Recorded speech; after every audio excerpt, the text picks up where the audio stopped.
ఓదాలి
చూడండి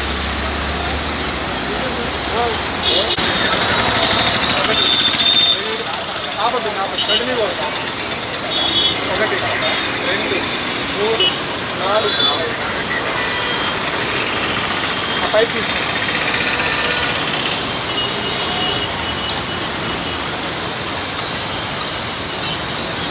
30 లోపు రావాలండి 150 రూపాయలు వచ్చింది 150 వచ్చింది అన్కండిషన్ ఉన్నాయి ఏదైనా జరిగిందా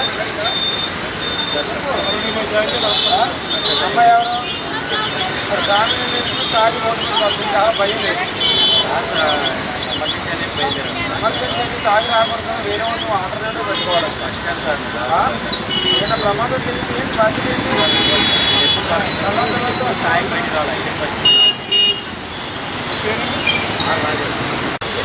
రావాలంట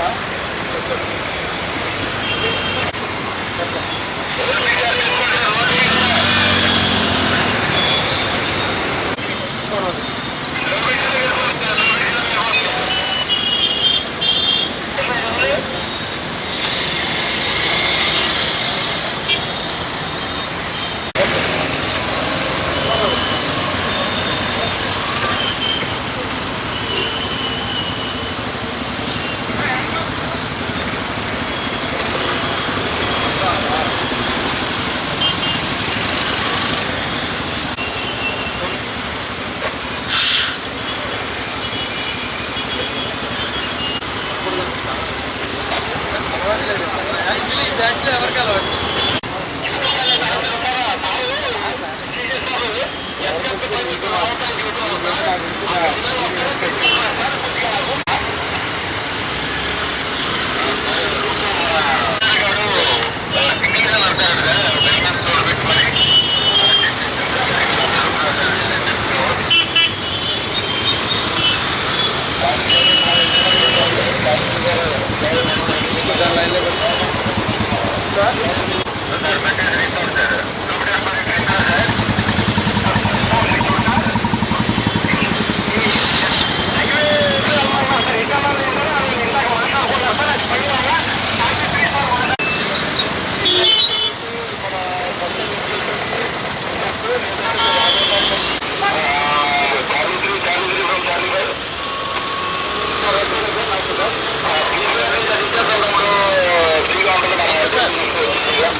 సైడ్ ఎందుకు కూర్చున్నావు? పైన దానికి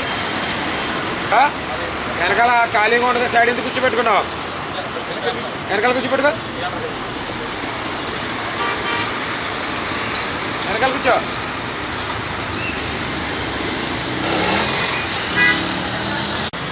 బయట నుంచే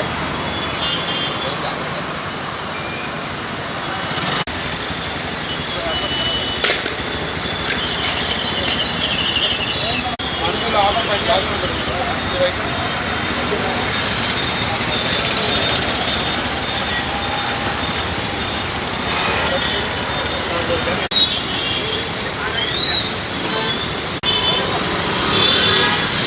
బండి ఆడుతుంది చూసేది.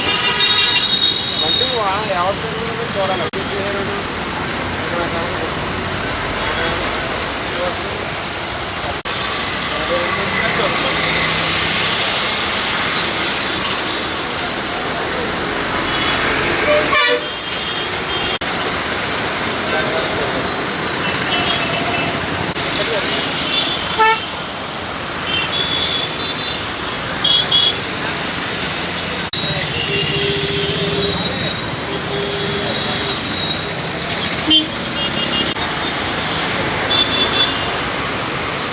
హెల్మెట్ కావాలా? నాన్ కొట్టినా పోలేదు. యాగా మంచిగా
లేదా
కలిపి 2 గంటలు పెట్టుకుంటాం 10 to 12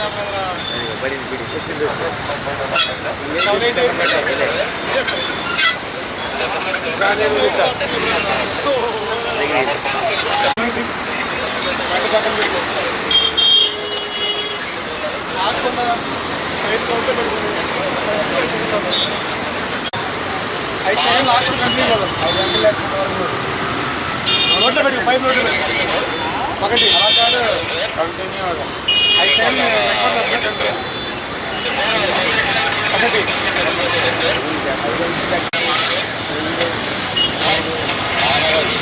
పైకి తీసుకో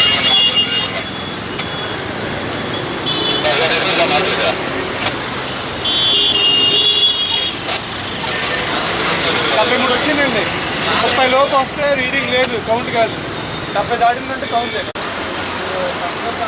ఫోన్ నెంబర్ చెప్పండి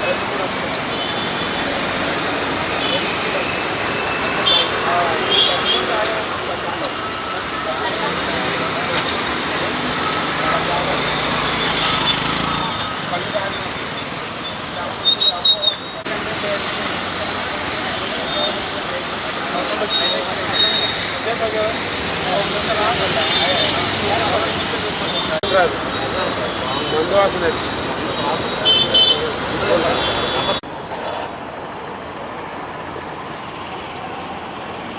విజయవాడలో ట్రాఫిక్కి సంబంధించిన దాంతోపాటు ప్రస్తుతం పోలీసులు అన్ని వ్యవహారాల్లో కూడా అవగాహన కల్పిస్తూ విజయవాడ ప్రజల ప్రాణాలే లక్ష్యంగా వారిని సురక్షితంగా వారి ప్రాణాలకు ఎలాంటి ఇబ్బందులు లేకుండా కూడా సురక్షితంగా ప్రతి ఒక్కరి కుటుంబానికి వారు చేరేటువంటి గమ్యస్థానంలో విజయవాడ పోలీసులు ప్రత్యేకమైనటువంటి పాత్రను వహిస్తున్నారు. ప్రత్యేకించి టూ ట్రాఫిక్ ప్రాంతంలో కూడా ఇక్కడ డ్రంక్ అండ్ డ్రైవ్కు సంబంధించినటువంటి అంతా కూడా జరుగుతుంది, నిర్వహిస్తున్నారు. ప్రత్యేకంగా విజువల్స్లో చూడొచ్చు, చాలా పెద్ద ఎత్తున ఇక్కడ పోలీసులు తనిఖీలు నిర్వహిస్తున్నారు.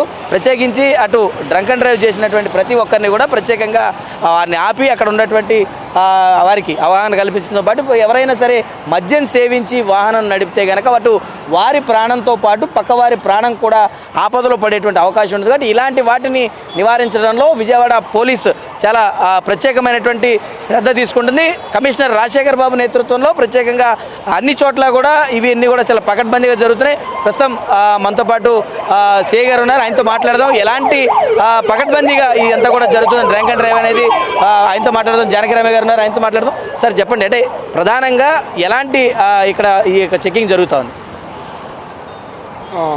ఈరోజు మా విజయవాడ కమిషనర్ శ్రీ రాజశేఖర్ బాబు ఐపీఎస్ గారి, అదేవిధంగా traffic DCP madam Sareen Begum గారి ఆదేశాల మేరకు గతంలో జరుగుతున్న ఈ యాక్సిడెంట్లు జరుగుతున్న విశ్లేషణ బట్టి డ్రంక్ అండ్ డ్రైవ్లో ఎక్కువ జరుగుతాయని గుర్తించడం జరిగింది. వాటిని కంట్రోల్ చేయడానికి సిపి గారు చాలా భారీ ఎత్తున డ్రంక్ అండ్ డ్రైవ్ స్పెషల్ డ్రైవ్లు నిర్వహించాలని ఆదేశాలు ఇవ్వడం జరిగింది. అందులో భాగంగానే ఈరోజు ఇక్కడి నుంచి కూడా ప్రతిరోజు కూడా మన విజయవాడ సిటీలో అన్ని ప్రాంతాలలో కూడా చాలా విస్తృతంగా ఈ drunk and drive special drive నిర్వహించడం జరుగుతుంది. అదేవిధంగా అందులో భాగంగానే ఇప్పుడు ఇక్కడ డీసీ బంగ్లా దగ్గర ఈ డ్రంక్ అండ్ డ్రైవ్ నిర్వహించడం జరుగుతుంది. అంటే యాజ్ పర్ యావరేజ్గా సార్ రోజుకు ప్రతిరోజు నిర్వహిస్తున్నారు. అంతా అవగాహన కల్పించినా కూడా దీన్ని నివారించేటువంటి పరిస్థితి కనపడడం లేదు. మీరు ఎలాంటివైనటువంటి చర్యలు పోలీస్ డిపార్ట్మెంట్ దీనిపైన ఎలాంటి అవగాహన కల్పిస్తుంది, ఎలాంటి చర్యలు చేపడుతుంది? దీని మీద అవేర్నెస్ ప్రోగ్రాంలు కూడా చేయడం జరుగుతుంది. అదేవిధంగా ఈ డ్రంక్ అండ్ డ్రైవ్ని కట్టడి చేయాలంటే మనం చాలా ఖచ్చితంగా శిక్ష పడే విధంగా చేయాలనే ఉద్దేశంతో వీళ్ళని డ్రంక్ అండ్ డ్రైవ్ దొరికిన వ్యక్తుల్ని మన కోర్టులో ప్రొడ్యూస్ చేయడం జరుగుతుంది. దాంట్లో భాగంగా కొంతమందికి 10,000 ఫైన్ వేయడం జరుగుతుంది. డ్రైవింగ్ లైసెన్స్ లేని వాళ్ళకి 15,000, ఎక్కువ మందికి జైలు శిక్ష కూడా విధించడం జరుగుతుంది. దీన్ని ఇంకా మేము విస్తృతంగా తీసుకెళ్తాం. ఇంకా ఎక్కువ డ్రంక్ అండ్ డ్రైవ్ నిర్వహించి మనకి వీళ్ళందరినీ కఠినంగా శిక్షిస్తేనే కానీ ఇది తగ్గే ప్రసక్తి కనిపించట్లేదు. రిపీటెడ్గా వస్తే సార్ అంటే ఇప్పుడు సాధారణంగా ఇప్పుడు మేము వచ్చిన తర్వాత దాదాపు ఒక 2 నుంచి 3 ఫైన్ వేయడం జరిగింది. ఒకవేళ రిపీటెడ్గా ఉంటే కనుక వాళ్ళకి ఏమైనా ప్రత్యేకమైనటువంటి కౌన్సిలింగ్ లాంటిది ఇచ్చేటువంటి ప్రయత్నం జరుగుతుందా లేదా ఏం చేస్తారు? వాళ్ళకి కౌన్సిలింగ్ ఇవ్వడం కూడా జరుగుతుంది. ఇలా రిపీటెడ్గా 2 times కానీ 3 times కానీ మాకు డ్రంక్ అండ్ డ్రైవ్లో దొరికినట్లు కానీ తెలిస్తే వాళ్ళ డ్రైవింగ్ లైసెన్స్ ఆర్టీఓ గారికి లెటర్ పెట్టి సస్పెండ్ చేయించడం జరుగుతుంది. అలా గతంలో మేము సుమారుగా ఒక 50 మంది వరకు సస్పెండ్ చేయించడం జరిగింది. మరలా తాగి వచ్చిన దొరికినట్లయితే మాకు డేటాబేస్లో ఉంటుంది. ఆ డేటాబేస్లో మనకు 2 సార్లు తాగినట్లయితే మాకు అలర్ట్ వస్తుంది. వాళ్ళని మనం ఫైండ్ అవుట్ చేసి వాళ్ళకి డ్రైవింగ్ లైసెన్స్ మళ్ళీ బండి నడపకుండా చేసే విధంగా డ్రైవింగ్ లైసెన్స్ సస్పెండ్ చేయడానికి తగు చర్యలు తీసుకుంటాం. ఉదయం పూట కూడా చూస్తూ ఉన్నాం. ఉదయం పూట కూడా చాలా పెద్ద ఎత్తున ఇటు హెల్మెట్స్ కావచ్చు, లేదంటే లైసెన్స్కి సంబంధించిన కావచ్చు, చాలా వెరిఫికేషన్ జరుగుతూ ఉన్నారు. చాలా పెద్ద ఎత్తున అంటే మీకున్నటువంటి పరిధిలో కూడా చాలా పెద్ద ఎత్తున ఈ కేసులు కూడా నమోదవుతున్నాయి. మీరు కూడా అవగాహన కార్యక్రమాలు అనేకమైనటువంటి చేస్తున్నారు. ఇంకా ఎలాంటివి ప్రజల నుంచి మీరు ఆశిస్తూ ఉన్నారు? ఎందుకంటే హెల్మెట్ అనేది ప్రతి ఒక్కరి ప్రాణానికి ఒక భద్రత కాబట్టి దానిపైన ఎన్ని అవగాహనలు చేసినా కూడా దీన్ని విస్మరిస్తున్నారు. ఎట్లా చూడొచ్చు? ఇది ప్రజల్లో కూడా అవగాహన అనేది ఉండాలి. ఇది పోలీసులు గురించి హెల్మెట్ పెట్టుకుంటాం అనేది అపోహ మాత్రం తీసేయాలి. హెల్మెట్ పెట్టుకోవటం అనేది మీ బాధ్యత. మీరు కుటుంబ పెద్దగా ఉన్నప్పుడు మీ మీద ఆధారపడి చాలామంది ఉంటారు కాబట్టి వాళ్ళందరినీ దృష్టిలో పెట్టుకుని ఇది నా ప్రాణం అనే బాధ్యత ఎప్పుడైతే నీకు గుర్తొస్తుందో ఆ రోజు ఖచ్చితంగా హెల్మెట్ పెట్టుకోవడం జరుగుతుంది. కాబట్టి ప్రజలందరికీ విజ్ఞప్తి, కంపల్సరీ పోలీసు గురించో వేరే దాని గురించో ఫైన్ పడుతుందన్న విషయం కాదు. మీరు మీ ప్రాణం ముఖ్యం. మీ ప్రాణం మీద ఆధారపడి ఇంట్లో ఉన్న వాళ్ళని గుర్తు తెచ్చుకుని మీరు కంపల్సరీగా హెల్మెట్ ధరించాలి. త్రిబుల్ రైడ్ చేయకూడదు, ట్రాఫిక్ వైలేషన్ చేయకూడదని కోరుకుంటున్నాం. అదేవిధంగా ఈ త్రాగి నడపడం వల్ల ప్రమాదాలు కూడా ఎక్కువగా జరుగుతున్నాయి. మీరే కాదు, మీ వల్ల ఎదుటి వ్యక్తులకు కూడా ప్రమాదం పొంచి ఉంటుంది. కాబట్టి మీరు త్రాగి డ్రైవ్ చేయొద్దు. ఒకవేళ తాగవలసి వస్తే ఇంట్లో తాగండి. లేదు మీరు బార్ అండ్ రెస్టారెంట్లో తాగినట్లయితే ఖచ్చితంగా మీరు డ్రైవింగ్ చేయడం ఆపి మీరు వేరే వాళ్ళని కూడా మరొక కేసు కూడా వచ్చింది. మనం కూడా ప్రత్యక్షంగా వెళ్దాం, అక్కడ ఏంటి అనేది చూడొచ్చు. ప్రత్యేకంగా అంటే సిఐ గారు కూడా ప్రత్యేకంగా అక్కడికి వెళ్తూ ఉన్నారు. ఏంటి అనేది అక్కడ ప్రత్యేకంగా అంటే ఎంత అవగాహన కల్పించినప్పటికీ కూడా దీనిపైన ఇంకా కూడా బాధ్యత కలిగి తమ ప్రాణంతో పాటు పక్కవారి ప్రాణం కూడా కాపాడాల్సినటువంటి అవసరం ప్రతి ఒక్క పౌరుడి పైన ఉంది. అది పోలీసులు ప్రత్యేకంగా ఒక అవగాహన కార్యక్రమాలు అనేకమైనటువంటివి, అటు హెల్మెట్ విషయంలో కావచ్చు, ఇటు మద్యం సేవించి వాహనాలు నడిపేటువంటి వ్యవహారంలో కావచ్చు, డ్రగ్స్ పైన వారు చేస్తున్నటువంటి అనేకమైనటువంటి కార్యక్రమాలు కావచ్చు, ఇట్లా అనేక రకాలైనటువంటి ప్రజలను చైతన్యవంతులు చేసేటువంటి అనేకమైనటువంటి కార్యక్రమాలన్నింటినీ కూడా చేస్తున్నప్పటికీ ఇంకా దీనిపైన కొన్ని ఏదైతే వారు ఇంకా కూడా వారి తీరును మార్చుకున్నటువంటి పరిస్థితుల్లో ఇంకా మరి పోలీసులు ఎన్ని చర్యలు చేపట్టినా కూడా ఇలాంటివి జరుగుతూనే ఉన్నాయి. మరొకసారి మాట్లాడు ప్రత్యేకంగా చూడవచ్చు సార్. నైట్ పూట అంటే బియాండ్ ట్రాఫిక్ రూల్స్ కాకుండా మిగతావి అంటే నైట్ పూట కొన్ని చోట్ల ప్రత్యేకంగా ఎవరైతే యువత కొన్ని చోట్ల సామూహికంగా చేరి డ్రగ్స్ సేవించడం కానీ ఇలాంటివన్నీ కూడా చేస్తున్నారు. మీరు కూడా గతంలో పనిచేస్తున్నారు కాబట్టి ఎట్లా చూశారు ఇలాంటి పరిస్థితులన్నింటిలో? మీరు ఎలాంటి వారికి చెప్తూ ఉన్నారు, ఏం చెప్తారు? మాకు సిపి గారి ఆదేశాల మేరకు మాకు డ్రోన్ టెక్నాలజీ, సీసీ ఫుటేజ్ ఇవన్నీ ఉన్నాయి. ఎవరు ఎక్కడ మనకి డ్రగ్స్ తాగుతున్నా, ఈ గంజాయి తాగుతున్నా మాకు డ్రోన్ సర్వేలెన్స్ ద్వారా వాళ్ళని పట్టుకోవడం జరుగుతుంది, కఠినంగా వారిని శిక్షించడం కూడా జరుగుతుంది. అంటే ఈగల్ అనే ఒక ప్రత్యేకమైనటువంటి వ్యవస్థను తీసుకొచ్చారు. అది అంటే ఎట్లా పనిచేస్తుంది? విజయవాడ పోలీస్ అంతా కూడా ప్రత్యేకంగా అన్ని ట్రాఫిక్ రూల్స్తో పాటు ఏదైతే ఇటు హెల్మెట్ సేఫ్టీ కావచ్చు, ఇటు డ్రగ్స్ మొత్తంగా ఒక సామూహికంగా ఒక పౌరుడిని ఏ విధంగా మంచిగా సమాజానికి అందించాలనే దాంట్లో విజయవాడ పోలీస్ ఒక ప్రత్యేకమైనటువంటి పాత్ర వహిస్తుంది. దీన్ని ఎట్లా చూస్తారు విజయవాడ పోలీస్? సిపి గారి ఆదేశాల మేరకు టెక్నాలజీని బాగా మనం వాడుకొని ఎక్కడైతే గంజాయి తాగుతున్న ప్లేసులు కానీ, ఓపెన్ ఏరియాలో మనకి డ్రింక్స్ చేస్తున్న ప్లేసులు కానీ ఐడెంటిఫై చేయడం జరుగుతుంది. అక్కడ సీసీ కెమెరాలు కూడా సర్వేలెన్స్ పెట్టడం జరుగుతుంది. డైలీ పెట్రోలింగ్ జరుగుతుంది. మనకి ఈ పెట్రోలింగ్ వీటిలో కూడా ఎవరైనా ఓపెన్ డ్రింక్ జరిగితే వాళ్ళని పికప్ చేసి వాళ్ళ మీద కేసులు పెట్టడం, నమోదు చేయడం జరుగుతుంది. ఇంకా వీటి మీద గంజాయి కేసులు, మనకి గంజాయి తాగిన వాళ్ళు కానీ, గంజాయి సప్లై చేసిన వాళ్ళు కానీ, ఈ డ్రగ్ పెడల్స్ కానీ వీళ్ళందరినీ పికప్ చేయడం జరుగుతుంది. సమాచారం మేరకు వాళ్ళందరినీ పికప్ చేయడం జరుగుతుంది. వాళ్ళ మీద కఠినమైన చర్యలు తీసుకుని వాళ్ళని అరెస్ట్ చేసి కోర్టుకు పంపించడం జరుగుతుంది. ఫైనల్గా అంటే ఒక ట్రాఫిక్ రూల్స్ని ఏ విధంగా పాటించాలి అనేటువంటి దాంట్లో విజయవాడ పౌరులకు ఎలాంటి సూచన చేస్తారు ప్రతి ఒక్కరికి కూడా?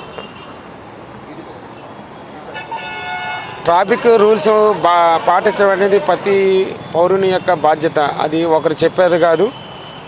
మీ అంతటి మీరే సెల్ఫ్ మోటివేషన్తో చేయాలి. మాకు ఫైన్లు వేస్తున్నామని కానీ, లేకపోతే పోలీసు గురించి కాకుండా మీరు మీ అంతటి మీరు మీ కుటుంబం మీ ప్రాణం బాధ్యత కాబట్టి మీరు జాగ్రత్తగా మీరు సెల్ఫ్ మోటివేషన్తో మీరు చేయాలని మేము కోరుకుంటున్నాం. రైట్. అయితే ఇది మొత్తానికి విజయవాడ పోలీస్ ఆధ్వర్యంలో ప్రత్యేకంగా ఏదైతే కొన్ని ట్రాఫిక్కి సంబంధించినటువంటి కొన్ని అవగాహన కార్యక్రమాలతో పాటు డిడి అంటే డ్రంక్ అండ్ డ్రైవ్కి సంబంధించినటువంటి టెస్టులన్నింటినీ కూడా నిర్వహిస్తున్నారు. వాహనదారుల పైన మద్యం సేవించి వాహనాలు నడిపే వారందరికీ కూడా విజయవాడ పోలీసు ఉక్కుపాదం మోపుతున్నారు. ప్రతి చోట కూడా ఈ టెస్టులు అనేవి జరుగుతూ ఉన్నాయి. దాదాపుగా సెక్టార్ వైజ్గా అన్ని ప్రాంతాల్లో కూడా విజయవాడ పోలీస్ చాలా అప్రమత్తంగా ఉంటుంది. అటు ట్రాఫిక్ రూల్స్ వ్యవహారంలో కావచ్చు, ఇటు డ్రగ్స్ పైన, అదేవిధంగా ప్రత్యేకించి డీడీ డ్రంక్ అండ్ డ్రైవ్ అనేది చాలా తమ ప్రాణంతో పాటు పక్కవారి ప్రాణానికి కూడా ఇది ప్రమాదకరమైనటువంటి పని కాబట్టి దీన్ని ప్రజలందరూ కూడా దీన్ని దూరంగా ఉంచాల్సినటువంటి అవసరం ఉంది. ప్రతి ఒక్కరు కూడా ట్రాఫిక్ రూల్స్ అనేవి ప్రతి ఒక్కరి యొక్క బాధ్యత కాబట్టి ఆ బాధ్యతను ఎవరికి వారే సొంతగా తీసుకుని చేయాల్సినటువంటి కార్యక్రమాలు అంటూ కూడా ఇక్కడ ఉన్నటువంటి స్థానికంగా ఉన్నటువంటి సిఏ గారు కూడా చెప్తున్నటువంటి పరిస్థితి ఉంది. విజువల్స్లో కూడా చూస్తూ ఉన్నాం. ఏదైతే ఇటు పెద్ద ఎత్తున నిర్వహిస్తున్నటువంటి తనిఖీలో భాగంగా ప్రధానంగా ఇటు విజువల్స్లో చూడవచ్చు, మద్యం సేవించి వాహనం నడిపే వారికి ప్రత్యేకంగా ఫైన్ కూడా వేస్తున్న పరిస్థితి కనపడుతుంది. వారికి కౌన్సిలింగ్ కూడా చెప్తున్నారు. అంటే ఇలాంటి పరిస్థితులు ఏవి కూడా మళ్ళీ పునరావృతం చేసే పరిస్థితి ఉండకూడదు. ఇప్పుడు జరిగినా సరే మళ్ళీ వారికి ఫైన్ కూడా వేయడం జరిగింది. ఇక నుంచి కూడా మీరు మీ ప్రాణంతో పాటు పక్కవారి ప్రాణాలు కూడా మీ యొక్క బాధ్యతని వారికి గుర్తు చేయడంతో పాటు జాగ్రత్త వహించాల్సినటువంటి అవసరం ఉందంటూ కూడా విజయవాడ ట్రాఫిక్ పోలీసులు గుర్తు చేస్తూ వస్తున్నారు. ఇది ప్రతి ఒక్కరు సుమోటోగా తీసుకుని చాలా జాగ్రత్త వహించాల్సిన అవసరం ఉందంటూ కూడా విజయవాడ పోలీసు చెప్తున్న పరిస్థితి. కెమెరా పర్సన్ రామకృష్ణతో రాజ్ కుమార్, ప్రైమ్ న్యూస్, విజయవాడ నుంచి.